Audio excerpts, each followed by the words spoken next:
نہیں کیے، اب کسی قبر پہ سجدہ کرنا جائز نہیں ہے۔ اگر رسول کریم کی قبر پہ جانوروں کی نیازیں نہیں چڑھی، بکروں کی نیازیں نہیں دی، خون نہیں بہایا گیا، تو پھر یاد کر لو دھرتی میں کوئی ایسی قبر نہیں ہے جس پہ یہ اعمال ہو سکے۔ آئیے اللہ کے نبی کی اتباع کی چابی سے چیک کرتے جائیے کون ولی ہے اور کون جھوٹا ہے اس دعوے کے اندر۔ جماعتیں نکلتی ہیں 1 سال کے لیے، 3 مہینے کے لیے، ساری عمر کے لیے، سہ روزے کے لیے، چلے کے لیے، 4 ماہ کے لیے۔ کیا یہ طریقہ رسول اللہ صلی اللہ علیہ وسلم سے ثابت ہے؟ اللہ کے نبی کے دور میں دعوت نہیں ہوئی، تبلیغ کا کام نہیں ہوا؟ کیا آپ نے مدینے کی جماعت کو طائف اور طائف کی جماعت کو مکہ اور مکے کی جماعت کو جدہ کہیں بھیجا؟ آپ کے ہاں یہ سہ روزے، یہ 40 دن، یہ سال، بیویوں کو گھروں میں چھوڑ کر 4 مہینے کے لیے نکل جانے والوں، سیرت محمد الرسول اللہ آپ کے اور میرے لیے امتحان ہے۔ اگر آپ ولی اللہ ہونے کے دعوے دار ہیں، اللہ کے اولیاء میں شامل ہونے کے دعوے دار ہیں، کیونکہ تیسری تو پارٹی نہیں ہے، جماعتیں 2 ہیں، حزب اللہ، حزب الشیطان۔ اگر بندہ شیطان کا ولی نہیں تو اللہ کا ولی ہے، اللہ کا ولی نہیں تو شیطان کا ولی ہے۔ جماعتیں تو 2 ہیں، تیسری پارٹی کوئی نہیں، تیسری جماعت کوئی نہیں۔ درجات ضرور ہیں، کتنے درجے کا اللہ کا ولی ہے، کوئی کتنے درجے کا اللہ کا ولی ہے، جتنا وہ شریعت پہ عمل کرتا ہے اتنا اللہ کے قریب ہوتا ہے۔ لیکن سوچئے آپ کے اور میرے لیے امتحان ہے۔ حسن بصری رحمہ اللہ کے قول کے مطابق اللہ کے رسول کی اتباع، اس میں آپ کتنے کامیاب ہیں جتنے آپ کے اعمال، آپ کی نماز محمدی، آپ اللہ کے ولی، آپ کا روزہ محمدی، آپ اللہ کے ولی، آپ کا تبلیغ کرنے کا طریقہ محمدی، آپ اللہ کے ولی۔ جتنا محمدی رنگ میں ڈوبتے جاؤ گے اتنا اللہ کے اولیاء میں شامل ہوتے جاؤ گے۔ اور اگر یہ معاملہ نہیں ہے بلکہ اپنی نفسانی خواہشات کے پیچھے چل رہے ہیں تو یاد کر لیجئے ایسا شخص اللہ کے اولیاء میں شامل نہیں ہو سکتا۔ اولیاء اللہ کون ہوتے ہیں؟ جو اللہ کی کتابوں پر ایمان لے کر آئیں، جو اللہ کے فرشتوں پر ایمان لے کر آئیں، آسمان سے جو کتابیں اللہ نے اتار دی لوگوں کی ہدایت کے لیے، مخلوق کی ہدایت کے لیے، اس پر ایمان لے کر آئیں۔ قرآن کریم میں ہے، مالک کا فرمان سنیے، قولوا آمنا باللہ وما انزل الینا وما انزل الی ابراہیم واسماعیل واسحاق ویعقوب والاسباط وما اوتی موسیٰ وعیسیٰ وما اوتی النبیون من ربہم۔ مسلمانوں تم یہود و نصارہ کو یہ جواب دو، ہم اللہ پر ایمان لائے، قرآن پر ایمان لائے، اور جو اس پر اترا، اس پر جو صحیفہ ابراہیم پر، اسماعیل پر، اسحاق پر، یعقوب پر، اولاد یعقوب پر اترے، ان پر، موسیٰ و عیسیٰ پر جو کتابیں ملی ان پر، اور جو دوسرے انبیاء کو ملی ان سب پر ہم ایمان لے کر آتے ہیں، اللہ کی طرف سے جو کتابیں ملی۔ تو اولیاء اللہ کے لیے یہ شرط ہے کہ وہ اللہ کی کتابوں پر ایمان لے کر آئیں، جو آسمان سے ہدایت کے طریقے اترے ہیں ان پر ایمان لے کر آئیں اور زندگی اس کے مطابق گزاریں۔ جو اس سے اپنے آپ کو آزاد سمجھے، یہ نقطہ غور سے سمجھنا، اللہ نے ہدایت کا طریقہ کہاں اتارا؟ قرآن حکیم میں اور حدیث رسول میں۔ اب کوئی ان دو سے آزاد ہو کر دین حاصل کرنے کی کوشش کرے تو کیا وہ اللہ کا ولی بن سکتا ہے؟ اللہ کے ولی کے لیے تو شرط ہے کہ وہ جو قرآن میں ہے اس پہ عمل کرے، جو سنت رسول اللہ صلی اللہ علیہ وسلم میں ہے اس پہ عمل کرے۔ اگر کوئی اس سے آزاد ہوتا ہے، اگر کوئی اس سے نکل کے قرآن و حدیث کی قید کو چھوڑ کر کسی کی بھی بات ماننے کے لیے تیار ہو جاتا ہے تو سمجھ لیجئے وہ اللہ کے اولیاء کے راستے پر نہیں ہے۔ آئیے، یہ ہمارے ہاتھ میں فضائل اعمال ہے، ہمارے ہاتھ میں یہ فضائل حج ہے، اس کا صفحہ 165 ہے، جس کے رائٹر مولوی زکریا صاحب ہیں، صفحہ اس کا 165۔ اس پہ ایک بندے کو اللہ کا ولی کہہ کر اس کا ایک قصہ بیان کیا جا رہا ہے، سنیے۔ ابدال میں سے ایک شخص، ابدال سمجھتے ہو نا، انڈیا پاکستان والوں، MNA، MPA، وزیر ہیں، سینیٹر، یہ ہے نا حکومت چلانے کے لیے لوگ، تو ادھر بھی یہی کچھ ہے۔ ادھر کوئی ابدال ہے، کوئی قطب ہے، کوئی قطب عالم ہے، کوئی غوث ہے، یہ کہتے ہیں ان کے سروں پہ ساری حکومت چل رہی ہے اللہ کی، نعوذ باللہ ثم نعوذ باللہ۔ یہ سارے نہ ہوں تو زمین و آسمان قائم نہیں رہ سکتی۔ امداد اللہ مہاجر مکی صاحب لکھتے ہیں، اور احمد رضا خان بریلوی صاحب بھی اپنی ملفوظات میں لکھتے ہیں کہ اگر غوث نہ رہے تو زمین و آسمان کا نظام باقی نہیں رہ سکتا۔ لا حول ولا قوت الا باللہ۔ زمین و آسمان کا نظام چلانے والا اللہ ہے۔ کہتے ہیں ابدال میں سے ایک شخص نے خضر سے دریافت کیا، تم نے اپنے سے زیادہ مرتبے والا کوئی ولی دیکھا ہے؟ فرمانے لگے، ہاں دیکھا، میں ایک مرتبہ مدینہ الرسول میں مسجد رسول میں بیٹھا تھا امام عبدالرزاق محدث رحمہ اللہ لوگوں کو احادیث رسول سنا رہے تھے، مجمع ان کے پاس بیٹھا حدیثیں سن رہا تھا۔ مسجد کے ایک کونے میں، فرق یاد رکھیے، اللہ کا ولی کون ہے؟ جو ہدایت کا راستہ قرآن اور حدیث میں قید سمجھتا ہے اور یہیں سے حاصل کرتا ہے۔ جو قرآن و حدیث کی قید سے آزاد ہو کر ڈائریکٹ اللہ سے سننے کا دعوے دار ہو، قرآن و حدیث کی قید سے نکلے، وہ کبھی اللہ کا ولی نہیں ہو سکتا۔ کہا ایک کونے میں ایک نوجوان بیٹھا تھا جس نے اپنا سر اپنے گھٹنوں پہ رکھا۔ میں نے اس نوجوان سے کہا، بھلے آدمی، تم نہیں دیکھتے کہ ساری دنیا بیٹھی، مجمع بیٹھا ہوا عبدالرزاق محدث رحمہ اللہ کے پاس رسول اللہ صلی اللہ علیہ وسلم کی حدیثیں سن رہا ہے، تم وہاں بیٹھ کر رسول اللہ صلی اللہ علیہ وسلم کی حدیثیں کیوں نہیں سنتے؟ تو کہتے ہیں مولانا زکریا صاحب کہ انہوں نے نہ تو سر اٹھایا نہ میری طرف دیکھا اور کہنے لگا، یہ وہ لوگ ہیں، سنیے ذرا، یہ وہ لوگ ہیں جو رزاق کے عبد سے حدیثیں سن رہے ہیں۔ یہ وہ لوگ ہیں، رزاق کون ہے؟ عبدالرزاق صاحب کون تھے؟ اللہ کے بندے۔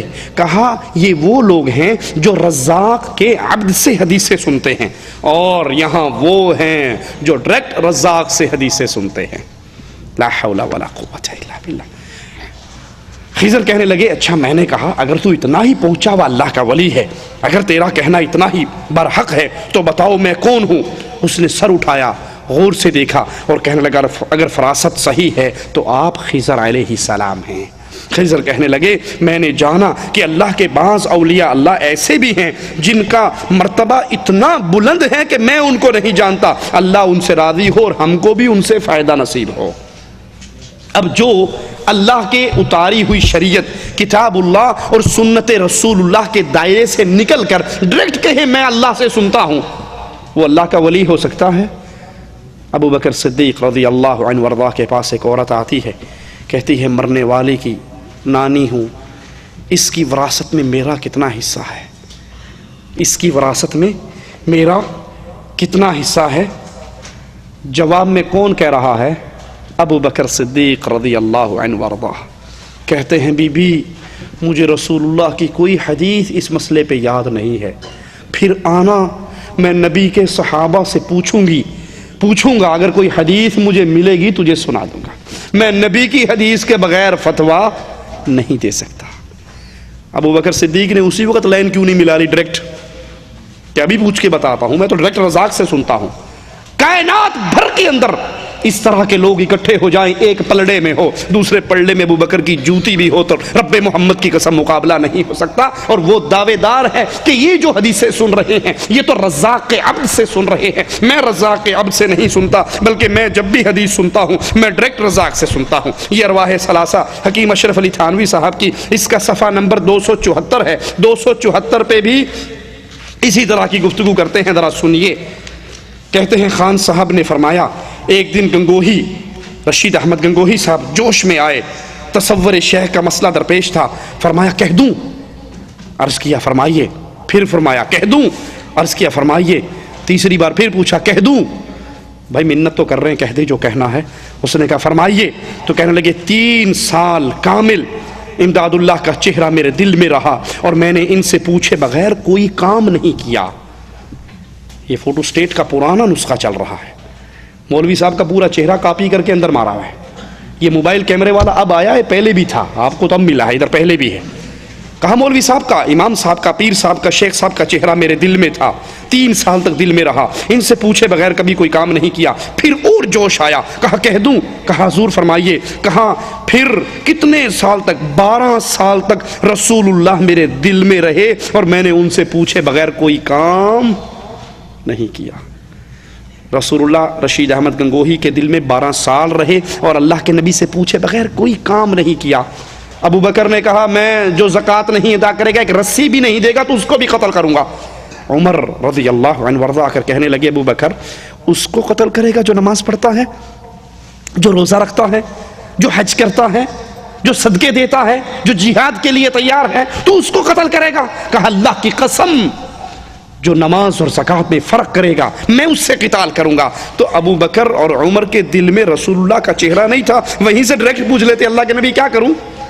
ابو بکر کیوں کہہ رہے ہیں کہ نبی کی حدیث ملے گی تو اے بوڑھی عورت تجھے جواب دوں گا، حدیث رسول مجھے نہ ملی میں تجھے جواب نہیں دے سکتا، میں تو پابند ہوں کتاب اللہ اور سنت رسول اللہ کا۔ اب جو کتاب اللہ اور سنت رسول اللہ سے نکل کر یہ سمجھے کہ 12 سال تک میرے دل میں نبی بیٹھے ہوئے ہیں، میں ان سے پوچھ کے کام کر رہا ہوں، مجھے قرآن و حدیث کی حاجت نہیں۔ کہا پھر کہا اور جوش آیا کہ کہہ دوں، عرض کیا کہیے، پھر خاموش ہو گئے۔ لوگوں نے اصرار کیا کہیے، تو کہا بھائی پھر اس کے بعد احسان کا مرتبہ رہا کہ 12 سال نبی رہے، پھر اس کے بعد میرے دل میں اللہ رہا اور میں اللہ سے پوچھے بغیر کوئی کام نہیں کرتا تھا۔ یہ قرآن و حدیث کی سے آزادی کی دعوت کہ ہمیں قرآن و حدیث کی حاجت نہیں، ہمارے ڈائریکٹ اللہ سے رابطے ہیں۔ یہ ابو بکر کو حاصل نہیں ہوئی، عمر کو حاصل نہیں ہوئی، عثمان کو حاصل نہیں ہوئی، علی کو حاصل نہیں ہوئی، معاویہ کو حاصل نہیں ہوئی۔ جو آج ان کو جن کو اللہ کا ولی کہا جاتا ہے ان کو قرآن و حدیث سے آزاد کر کے کہہ دیا گیا یہ جو چاہیں ڈائریکٹ اللہ سے پوچھے اور عمل کرے۔ یاد رکھیے یہ شخص اللہ کا ولی نہیں ہو سکتا، اللہ کا ولی وہ شخص بھی نہیں ہو سکتا جو اللہ کے ذکر سے غافل ہو جائے۔ قرآن پاک میں مالک فرماتا ہے وَمَن يَعْشُ عَن ذِكْرِ الرَّحْمَنِ، جو بھی اللہ کے ذکر سے غافل ہوتا ہے، اللہ کی یاد سے، نقید لہو شیطانا، تو پھر نتیجہ کیا نکلتا ہے؟ اس پہ شیطان مقرر کر دیا جاتا ہے، فَهُوَ لَهُ قَرِينٌ، اور وہی اس کا ساتھی ہوتا ہے۔ سب سے افضل ذکر قرآن حکیم، اس کی تلاوت، اس پہ غور و خوض کرنا۔ مالک کہہ رہا ہے وَهَذَا ذِكْرٌ مُبَارَكٌ أَنزَلْنَاهُ أَفَأَنْتُمْ لَهُ مُنْكِرُونَ، یہ نصیحت و برکت والا قرآن ہی ہم نے نازل کیا ہے، کیا تم اس کا انکار کرو گے؟ قرآن اللہ کی کتاب ہے، یہ ذکر ہے، اس پہ غور کیجئے، یہ انسان کو جنت کی طرف لے جانے والی کتاب ہے۔ اور جو قرآن سے اعراض کرے وہ اللہ کا ولی ہو سکتا ہے؟ اور سوچئے ہمارے انڈیا پاکستان میں آج سب سے بڑی پٹی ہی یہی پڑھائی جاتی ہے کہ ڈائریکٹ قرآن نہ پڑھنا، کہا جاتا ہے یا نہیں؟ آپ قرآن نہیں سمجھ سکتے، قرآن سمجھنے کے لیے 15 علوم کی ضرورت ہے۔ مولانا ذکریہ صاحب بھی لکھتے ہیں کہ قرآن سمجھنے کے لیے 15 علوم کی ضرورت ہے، نہ 15 علوم پلے میں ہوں اور نہ قرآن کو سمجھوں تو پھر کیا کروں؟ جو مولوی صاحب نے کہہ دیا وہی مانتے جاؤ۔ سوچئے، اللہ کے لیے سوچئے، آپ کا بیٹا نرسری کلاس کا، اس کو استاد میٹرک کی انگلش پکڑا دے اور کہے میں اس میں سے امتحان لوں گا، تو کیا خیال ہے؟ یہ استاد ظالم ہے یا نہیں؟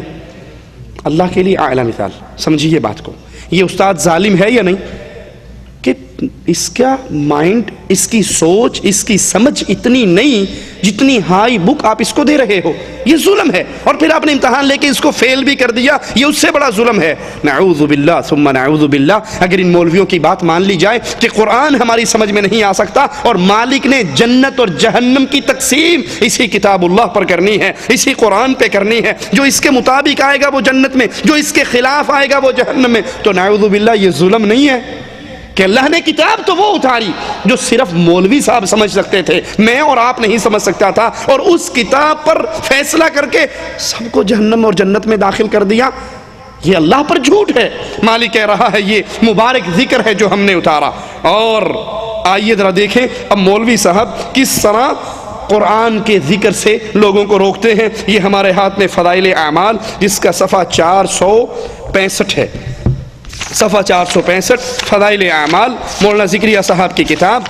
اس پر لکھتے ہیں سید علی بن میمون مغربی کا قصہ مشہور ہے کہ جب شیخ علوان جو ایک بہت بڑے عالم، مفتی اور مدرس تھے، سید صاحب کی خدمت میں حاضر ہوئے، سید صاحب کی ان پر خصوصی توجہ ہوئی تو ان کے سارے مشاغل درس و تدریس اور فتوے سے روک دیا اور سارا وقت ذکر میں مشغول کر دیا۔ عوام کا تو کام ہی اعتراض اور گالیاں دینا ہے۔ لوگوں نے بڑا شور مچایا کہ شیخ کے فائدے سے دنیا کو محروم کر دیا، شیخ کو بھی ضائع کر دیا۔ کچھ دنوں بعد سید صاحب کو معلوم ہوا کہ یہ مولوی صاحب، یہ شیخ صاحب، یہ مفتی صاحب، مدرس صاحب کبھی کبھار چھپ کر کتاب اللہ کی، کلام اللہ کی تلاوت بھی کرتے ہیں۔ سید صاحب نے اس سے بھی منع کر دیا کہ قرآن کی تلاوت نہیں کرنی، صرف وہی ذکر و اذکار جو پیر صاحب نے آپ کو دیے ہیں وہی کرنے ہیں۔ پھر تو کیا تھا، لوگوں نے ان پر فتوے لگانے شروع کر دیے، لیکن جب ذکر کا شیخ کے دل پہ اثر ہوا تو حضرت نے کہا اب تلاوت شروع کیجئے۔ اب جب کتابیں کھولی تو علوم و معارف ایسے کھلے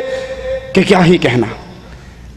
قرآن کو اللہ ذکر کہہ رہا ہے، اب قرآن کے علاوہ اور وہ کون سی چیز ہے جس کے کرنے سے دل پہ پڑے ہوئے زنگ اترتے ہوں؟ کیا اللہ کا ولی کبھی قرآن کی تلاوت سے منع کر سکتا ہے؟ رسول کریم کے پاس ایک شخص آتا ہے، صحابی رسول آتے ہیں، کہتے ہیں اللہ کے نبی اپنے کھلیان میں بیٹھا قرآن کی تلاوت کرتا ہوں، میرا گھوڑا بندھا ہوا بھی دکھتا ہے، میں قرآن بند کر دیتا ہوں وہ سکون سے ٹھہر جاتا ہے، میں پھر قرآن کی تلاوت کرتا ہوں وہ پھر بھی دکھتا ہے، میرا چھوٹا سا بچہ قریب ہے، ڈرتا ہوں کہیں وہ اس کے اوپر نہ چڑھ جائے، میں قرآن کی تلاوت بند کرتا ہوں وہ ٹھہر جاتا ہے، میں گھوڑے کے قریب جاتا ہوں، مجھے گھوڑے کے اوپر ایک سائبان سا نظر آتا